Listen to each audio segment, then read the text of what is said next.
ago, I was joined on this very stage by a man who has the very ominous, very awesome nickname, Dr. Doom. Economist Nouriel Roubini earned the name Dr. Doom when he essentially called the Great Recession before it happened. During my interview with him on Monday night, Mr. Roubini said something that economists left, right, and center have been hinting at for a long time now. He said, when you look at the economic policies being advocated by Republicans in Congress right now, things like the bonus tax cuts for rich people and scaled back or eliminated unemployment benefits, he said it's almost like they are trying to tank the economy for political gain. He told us here on this stage, quote, the worse, the better. As in, the worse the economy is, the better for Republicans in 2012. That statement stuck with me and has been keeping me awake all week. So I decided to call in the services of another economist, Nobel Prize-winning economist Paul Krugman. He's also a columnist for the New York Times. Paul Krugman's here. Good to see you. Good to see you.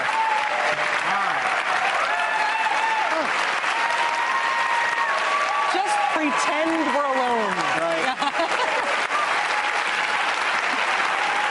Am I right that the stuff that Republicans are not only fighting hard right now, but really setting themselves to fight in 2012 in the presidential fight, stuff like unemployment benefits, food stamps, that is the most stimulative stuff we can do for the economy? I was trying to think about a way to describe where we are. You know, we don't have jobs because businesses aren't hiring. Businesses aren't hiring because they don't have sales. Businesses don't have sales because people don't have money. People don't have money because they don't have jobs, right? And what you want is some way that the government is supposed to be breaking that vicious circle. The government, and one of the ways you can do it is by giving money to the people who need it most and are going to spend it, and it helps the whole thing work better. It's not only aid to the people who are unemployed, but it also helps other people and maybe themselves get jobs. So yeah, the things the Republicans are opposing are exactly the things we need right now to get ourselves out of this trap. When you look at the progress of our economic recovery right now, and there has been a recovery even though we are still in very dire straits. I mean, things are better than they were when President Obama was elected.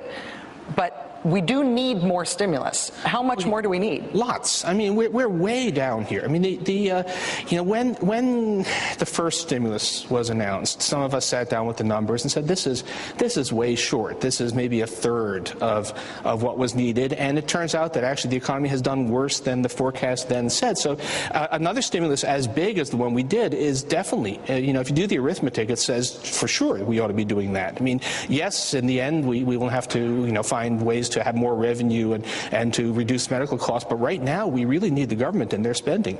In terms of the deal that was struck between the president and the Republicans, obviously the White House says it was the best they could get. A lot of people feel like they didn't drive a hard enough bargain. They didn't get enough of what they should have. Ultimately, it'll put about $900 billion on the deficit, and it will be some stuff that is expected to be quite stimulative and some stuff that isn't. How much should we worry about the economic impact of financing tax cuts for rich people by putting that on the deficit? Obviously, it won't help, but will it hurt?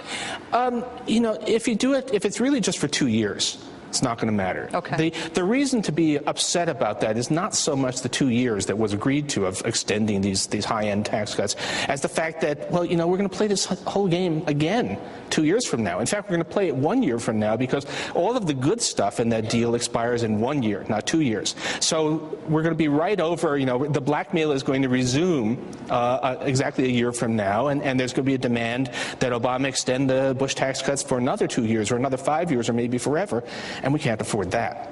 That's what I'm worried about in the big pictures. That's why, who cares what Newt Gingrich and Mitt Romney say? Obviously, these guys don't have jobs, right? They don't have power over anything. Right. But they are setting themselves up to run for 2012. And so I feel like what they say gives you some window into how Republicans are going to run. And that's going to put a cast on all Republican politics for the next 2 years. And so are there responsible economists who Republicans believe who will make the case about the need for stimulus, who will make the case that the tax cuts aren't going to help? No. I mean, those people have been driven out or have retreated into silence. I mean, it's amazing. I have actually looked back at the Great Depression, at what Republicans were saying during the Great Depression, and boy, did they sound sensible and humane compared to the current crop, right? They would always say, you know, we have to at least support the unemployed. I mean, everybody agrees on that. They might disagree with Roosevelt's policies, but no, this is something where we really have seen all sanity driven from one of our two great political parties. So when the president and when congressional Democrats, who will control the Senate but not the House, when they sit down to negotiate with Republicans on unemployment benefits and on tax issues, which as you correctly point out are going to come up really soon, is the solution that they don't compromise at all, that they do stuff, that they try to get stuff done that isn't done through the Congress? If the middle ground is only worse, then how do they approach it? It's going to be a hard decision. I mean, it was already a tough one. I was torn, but ultimately thought that the deal that was made was not worth making. But the next deal that's going to be offered is going to be even worse. Yeah. And so at some point you have to say no. We're not going to submit to any more hostage taking. The president has some things he can do. He's got, you know, there's still most of the money that was supposed to help homeowners has not been spent. He can try and get that moving.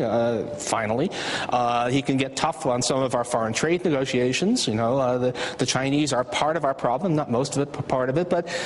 It's really rough. I mean, that's why, you know, it's been a very good few weeks for the president. Yeah. But you think about the next 2 years, and it's extremely frightening. Is this one of those things, though, where if public opinion gets smarter, that politicians can be moved? If people stop believing stupid stuff about, oh, if we cut the foreign aid budget, we'll get rid of the deficit. Can the public move the politician? It's a long-term project, I'm afraid. You know, and the noise level is enormous. I mean, you think about how many people, in fact, get their information about the world from Fox News. I mean, it's really, really hard. I think about it all the time. Yeah. Paul Krugman, Nobel Prize-winning economist, New York Times columnist, and somebody who I'm still really excited whenever you agree to talk to me. Thank you so much, sir. It's great to have you here. Thank you. All right, still ahead, Melissa Harris Perry is here live, about which I have been getting advanced fan mail, I kid you not. And we've got a live installment of Debunction Junction. It's something that is very hard to do live with an audience, so we've made it extra difficult in the expectation and hope that something funny will go wrong with it. We are live at the 92nd Street Y in New York City. Please stay with us.